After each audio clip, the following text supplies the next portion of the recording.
안녕하십니까? 안녕하십니까? 원래 오늘은 영상을 올릴 계획이 전혀 없대. 중요한 떡밥이 어제 인삼하고 이제 페파저축은행 시합에서 중요하게 여러분들이 인삼과 우리가 흥국생명 입중계를 편파 쏟아 중계를 앞두고 있지 않습니까? 그때 눈여겨 보셔야 할 인삼 측의 블러킹 스킬이라고나 할까? 전략이라고나 할까? 그거 중요한 게 나와서 오늘 원래는 퇴근하고 바로 고향인 서울로 올라가려고 그랬는데 못 올라가고 이거 일단 하고 좀 올라가려고 해요. 자, 뭐냐면 일단 한번 보시죠. 이게 어제 시합입니다. 3세트 12대7 상황이고요. 자, 올리고 자, 이한비가 놀라 하는데 블러킹 성공했죠. 보시면 아마 바로 나올 거예요. 한유미 위원이 설명을 하는데 자, 보십시오.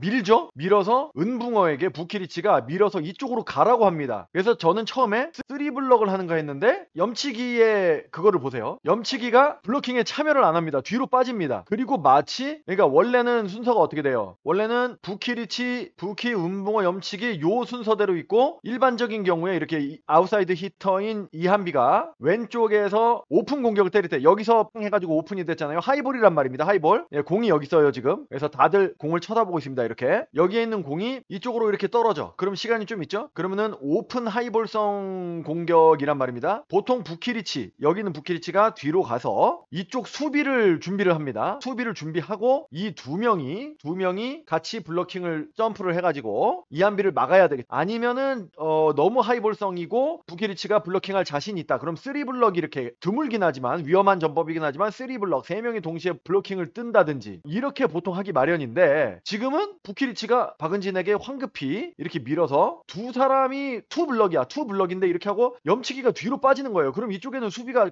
겹치게 되겠죠. 자세히 보세요. 요렇게. 그러니까 이 직선을 이 두 명이 이렇게 맞게 되고 여기는 수비가 없게 됩니다. 자, 그렇게 해서 공이 어디로 갔느냐? 자, 블러킹이 된 거죠. 자, 블러킹이 됐어. 그러니까 굉장히 신박한 전법이라고 봐야죠. 염치기가 세터치고는 키는 크지만 여러분 아시다시피 팔이 짧은 스타일입니다. 그래서 블러킹 높이가 높은 사람이 아니에요. 그러나 이제 타이밍을 맞춰서 잘 잡기는 하지만 그래도 못 잡는 경우가 더 많고 블럭아웃이라든지 염치기 위로 그냥 지나가는 그런 일이 많단 말이죠. 그래서 염치기가 오른쪽, 그러니까 상대 입장으로 보면 왼쪽이죠. 레프트 공격을 막는 그런 블러킹 위치에 있을 때 염치기 쪽으로 토스를 많이 줍니다. 특히 이제 하이볼성일 때는 보통 하이볼이니까 레프트로 주는데 염치기가 맞기에는 버거운 상황이 연출이 된 거죠. 그러나 이제 부키리치가 이 상대방 레프트를 막을 수는 없습니다. 왜냐면은 테일러가 있으니까 이쪽에 테일러를 막아야 될 거 아니에요. 그러니까 진법은 이쪽으로 보시면 자, 이런 식으로 테일러가 이쪽에서 백어택을 할 수가 있기 때문에 평상시에는 부키리치가 상대 라이트를 막는 요쪽에 있단 말입니다. 그리고 염치기는 미들브록 하니까 이제 은붕어는 미들브록 하니까 가운데에 당연히 있어야 되고 염치기가 오른쪽에, 그러니까 상대방이 봤을 때 레프트 공격을 막는 그쪽에 있어야 되는 상황입니다. 그런데 그러다 보니까 이런 하이볼 상황이라든지 아니면 퀵오픈 상황일 때 상대 레프트 공격의 블러킹이 효과적으로 생성되지 않았다라는 것이죠. 그래서 보시면은 이렇게 요거를 느린 화면으로 보면 자, 여기에서 요 순서로 있습니다. 그런데 당연히 하이볼로 이렇게 올라가서 시간적 여유가 있습니다. 시간적 여유가 있으니까 위치를 바꿀 수 있는 시간적 여유가 되는 거예요. 이게 퀵오픈이거나 아니면은 하이볼 상황이 아니라 디그가 잘 된 상황이라서 세타가 이제 올리게 되는 경우는 오른쪽 백어택으로 테일러에게 줄 수도 있고 왼쪽으로 이한비에게 줄 수도 있고 가운데 염어령에게도 줄 수가 있는데 지금은 문전 혼전 상황이기 때문에 공이 이렇게 올라와서 내려간단 말입니다. 그리고 테일러가 지금 엎드려 있잖아요. 지금 이 테일러 맞죠, 그죠? 어차피 지금 공격할 수 있는 거는 이한비밖에 없단 말입니다. 그러면은 준비할 시간이 충분히 되기 때문에 여기서 작전이 성공했습니다. 굉장히 멀리서 봐도 되게 둘이 좋아하고 있죠. 자, 요렇게. 자, 그래서 이한비가 할 때 요렇게 막았. 자, 그 다음에는 똑같은 게 한 번 더 나옵니다. 이제 4세트에 6대8 상황이거든요. 한번 보세요. 이번에는 어떻게 하는지.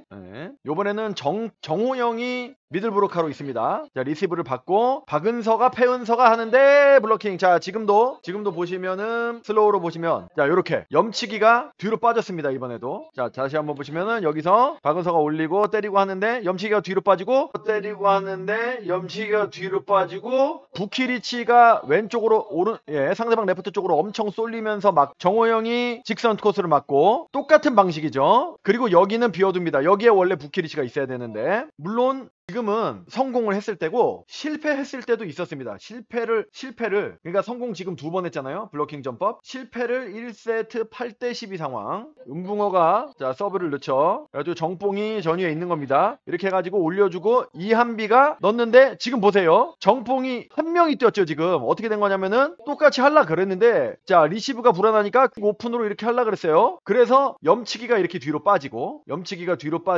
정뽕이 이쪽으로 가서 막 그러면은 부키리치가 따라와서 막아줬어야 되는데 이게 사인이 안 맞았던 겁니다. 근데 이때는 어떻게 사인을 합니까? 상대방 수비를 보고 판단해서 해야 되는데 그러니까 부키리치가 알아서 이쪽으로 들어오기로 사실은 약속이 돼 있었는데 깜빡한 겁니다. 그러니까 이제 어떻게 할 수가 없었던 거죠? 막을 수가 없었던 겁니다. 이쪽으로 떨어지니까. 그러니까 정호영과 염치기가 보면서 그렇게 오기로 하지 않았느냐 이렇게 아쉬워하는 그런 표정이 있었죠. 이렇게 한 번 실패한 게 한 번 더 있었어요. 근데 그거는 제가 지금 몇 대 몇인지 기억이 안 나서 오늘 영상에는 안 올리는데 자 그러면 말이죠. 여기서 일단 펩터 얘기를 하게 되면은 자 아까 봤었던 블러커 체인징 전략이라고 지금 볼 수가 있거든요. 자 먼저 3세트에 12대 7부터 거기에 성공한 대로 다시 볼게요. 자 여기서 자 그러면 이렇게 갔단 말이에요. 지금 보시다시피 둘이 갔죠. 그리고 염치기가 빠지고 그래서 잘 막았어. 잘 막았는데 블러킹에 만약에 안 걸렸을 경우 있잖아요. 지금 자 정뽕이 굉장히 높으니까 블러킹에 걸렸단 말입니다. 그러면 안 걸렸을 때 지금은 걸려서 다행인데 안 걸려서 이한비의 공격이 블러커를 패스했을 때 이렇게 가면 어떡하느냐. 이쪽으로 가서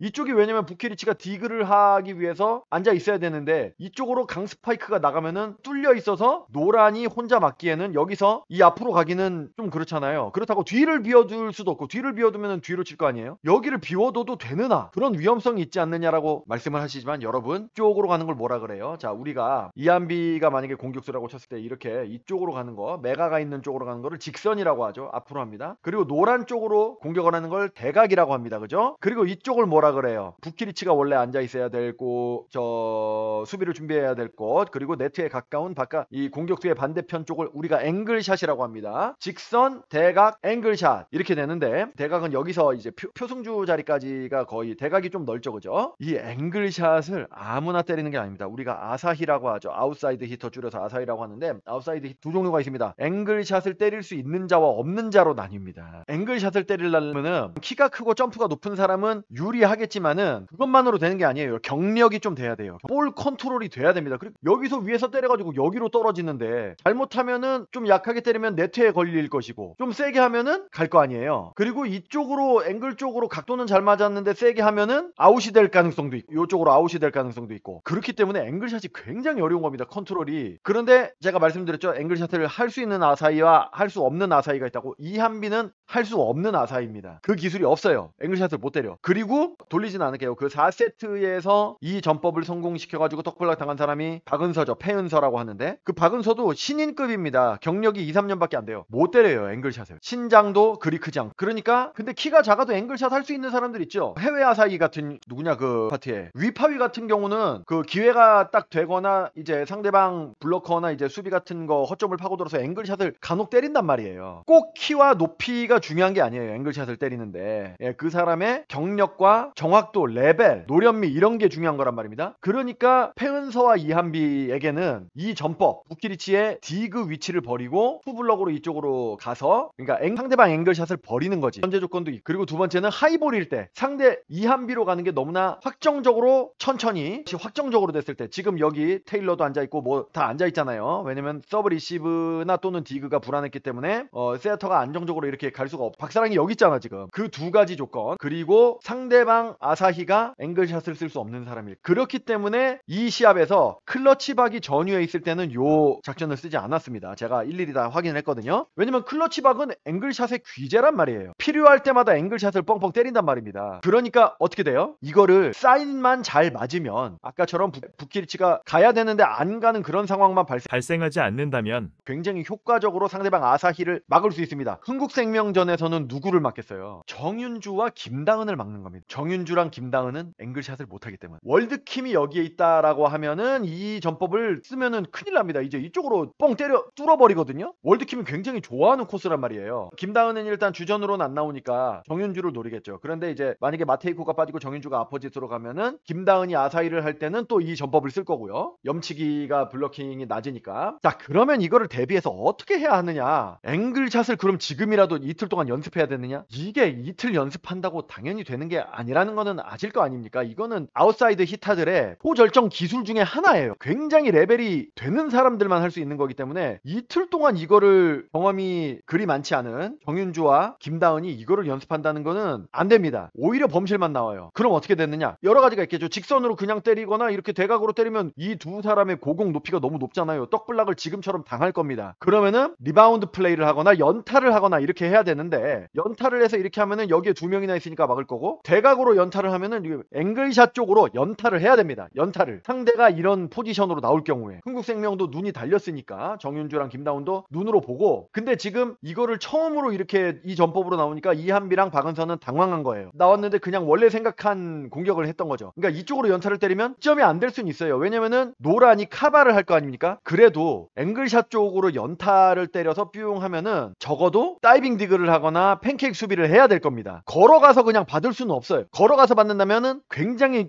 이쪽 앵글샷 연타를 예상하고 노란이 굉장히 빠른 속도로 달려가서 언더토스로 올릴 거 아니에요. 어차피 하여간 세 가지, 다이빙 디그, 언더토스 또는 팬케이크 수비를 하건 그 디그가 안정적으로 세터에게 가기는 힘듭니다. 게다가 염치기가 여기잖아요. 여기서 달려가서 이렇게 해야 되거든요. 그러면은 어쨌거나 상대방이 원활한 공격을 이 다음 랠리에 하기는 마지막에 이 그림 하나로 지금 설명이 제가 다 됐는데, 결론적으로 요거를 방지하기 위해서 김다은과 정윤주가 앵글샷으로 연타성으로 그냥 넘기기를 연습을 해야 된다는 거죠. 그 정도는 이틀 만에 연습을 할 수가 있습니다. 강타 앵글샷은 절대로 안 되지만, 물론 이제 이거는 제가 이제 관전 포인트로 알려드린 거고, 당연히 이 변칙적인 이 기술이, 블러킹 스위칭 전법, 이게 벌써 노출이 됐잖아요. 그래서 지금 단자 형님을 비롯한 흥국생명 감코진과 그리고 킴 요렇게, 그리고 미들브로카 주장인 수지킴 요렇게 해가지고 의논을 하고 있을 겁니다. 연습을 오늘 아침부터 벌써 연습에 들어갔을 거예요. 예. 왜냐면은 이게 전법이 노출이 됐고, 게다가 한유미 위원이 자세히 설명을 했거든요. 이게 어떻게 되는 것이다라는 것을. 그래가지고 크게 요거에 대한 걱정은 안 하지만, 그래도 이제 뭐 제가 그쪽 감코진 들으라고 하는 건 아니고, 이제 우리 시청자분들이 요거를 명절 되기 전에 보시고 목요일날 저랑 편파 수다 입중계 할 때 참고해서 보시면은 매우 재밌지 않겠느냐라는 의미로, 저는 이제 녹음이 이제 이걸로 끝나고 편집을 한 다음에, 컷 편집을 한 다음에 그 다음에 서울로 올라가겠습니다. 명절 잘 보내십시오. 해피 뉴 이어. 목요일에 만나요.